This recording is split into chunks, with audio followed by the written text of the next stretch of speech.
A long, long time ago, in a kingdom called Persia, where golden palaces touched the sky and camels walked through markets bursting with spices and silk, there lived a girl named Esther.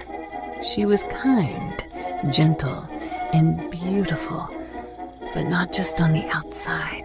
Esther had a heart full of love and courage she didn't even know she had yet. But life hadn't been easy for Esther. Her parents were gone, and she lived with her cousin Mordecai, who loved her like a daughter. They were Jewish, God's chosen people, living far from their homeland in a place where not everyone liked them.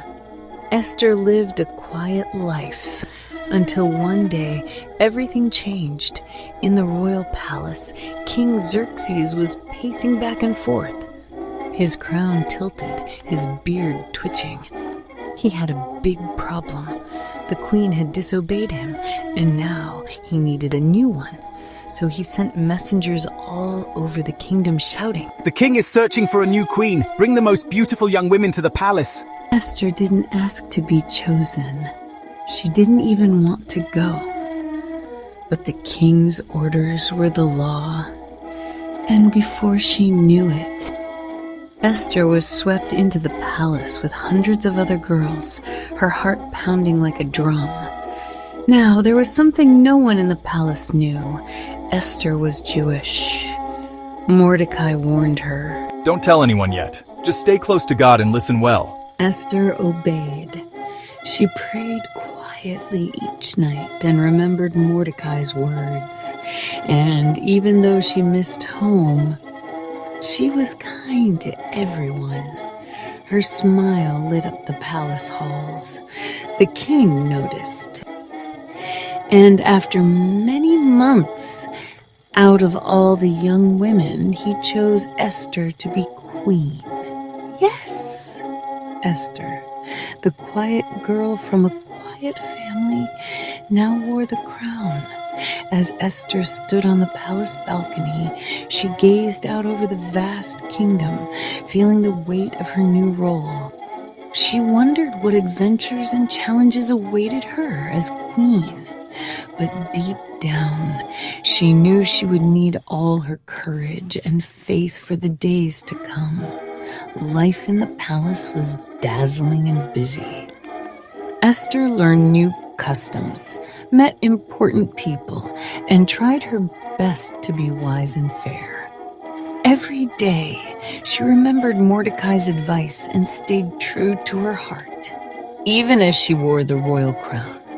Sometimes, Esther would pause and look out a window, her face filled with determination and concern. She knew that being queen was more than wearing beautiful clothes. It meant making difficult choices and standing up for what was right, no matter what. Now, every good story has a villain, and his name was Haman.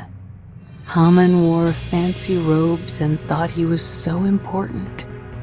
He demanded everyone bow to him. I only bow to God. Oh, Haman was furious, not just mad at Mordecai, but at all the Jewish people. Let's get rid of them, all of them. And the king, not knowing who they were, agreed. Letters flew across the kingdom like storm clouds, saying the Jewish people would soon be wiped out. Mordecai tore his clothes and put ashes on his head. He stood outside the palace gate, weeping. Esther saw him from her window and sent a servant to ask what was wrong. He sent back a message. You must go to the king. Beg him to stop this.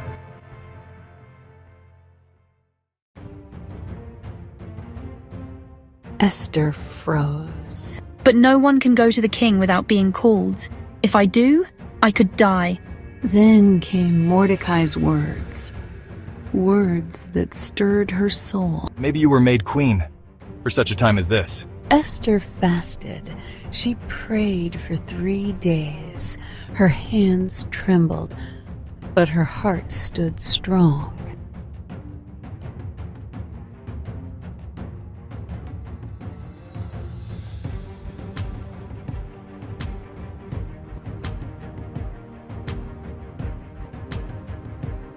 What is it, Queen Esther? Even half my kingdom, I'll give it to you. Come to a banquet, my king, and bring Haman.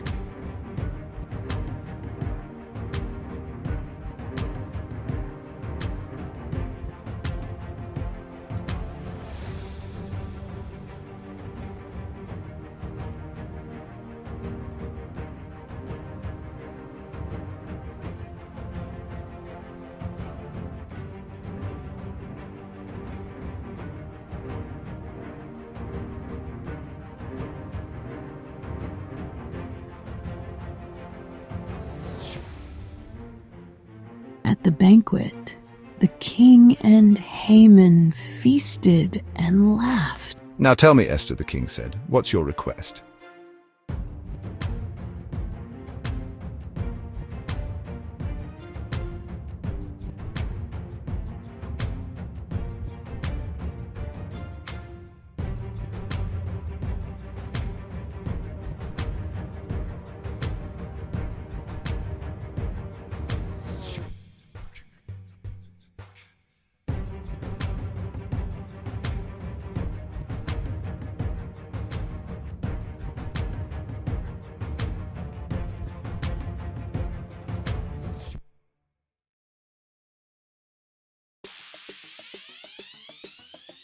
But Esther just smiled and said, Come to another banquet tomorrow, I'll tell you then.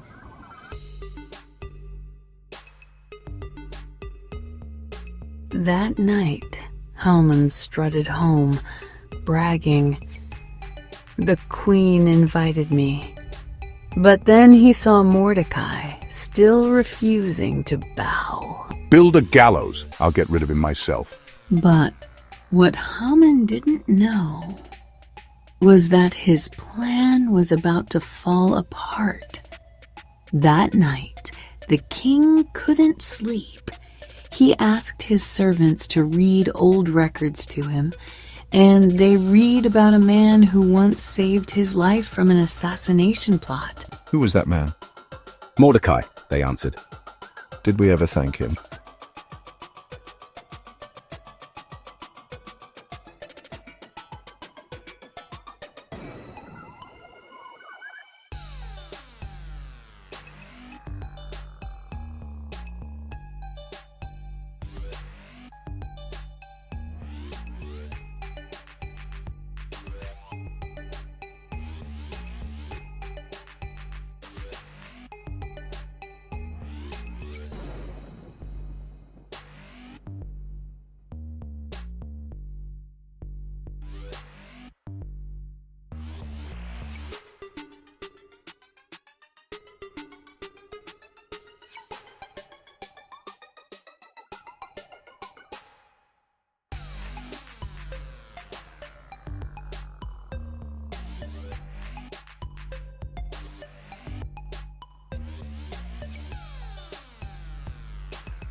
No, Your Majesty.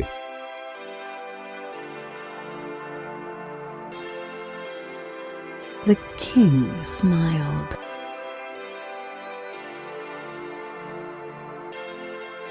Then tomorrow we shall.